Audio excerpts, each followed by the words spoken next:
সন্তান সম্ভবা স্ত্রী ও 4 সন্তান নিয়ে মোটামুটি সুখে কাটছিল চা বিক্রেতা বাবুল মাতুব্বরের জীবন, কিন্তু পরিবারের একমাত্র উপার্জনক্ষম ব্যক্তির মৃত্যুতে অনিশ্চিত হয়ে পড়েছে তাদের ভবিষ্যৎ। একই সাথে বাবুলের মৃত্যুর জন্য দায়ী পুলিশ সদস্যদের দৃষ্টান্তমূলক শাস্তির দাবি তার পরিবারের সদস্যসহ এলাকাবাসীর। মইদুল ইসলামের রিপোর্ট। চিড়িয়াখানার দেয়াল ঘেঁষা এই রাস্তার পাশে চায়ের দোকান দিয়েছিলেন বাবুল মাতব্বর। সেখান থেকে আয় করা অর্থ দিয়ে স্ত্রী সন্তানদের নিয়ে পাশের বস্তিতে ছিল তার বসবাস।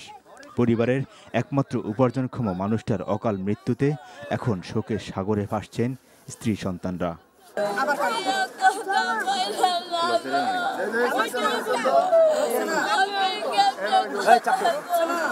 স্বামী বাবুলের মৃত্যুতে 8 মাসের অন্তঃসত্ত্বা লাকি বেগম এখন আর কোনো কিছুই মনে করতে পারছেন না। এই যে বেলা 1টার থেকে স্মৃতিশক্তি নাই আর কি। বাকি কিছু জানেন না, বাকি কিছু জানে না। ওনার হাজবেন্ড কি আছে না না আছে এগুলো ওনারা বলা হয়নি এখন পর্যন্ত। কিভাবে ওনার সংসার, কিভাবে বাল বাচ্চা, কিভাবে ওনারা টিকাবো, ওনার তো স্মৃতিশক্তি নাই। সন্তান সম্ভব কত বছর? 8 মাস প্রেগনেন্ট।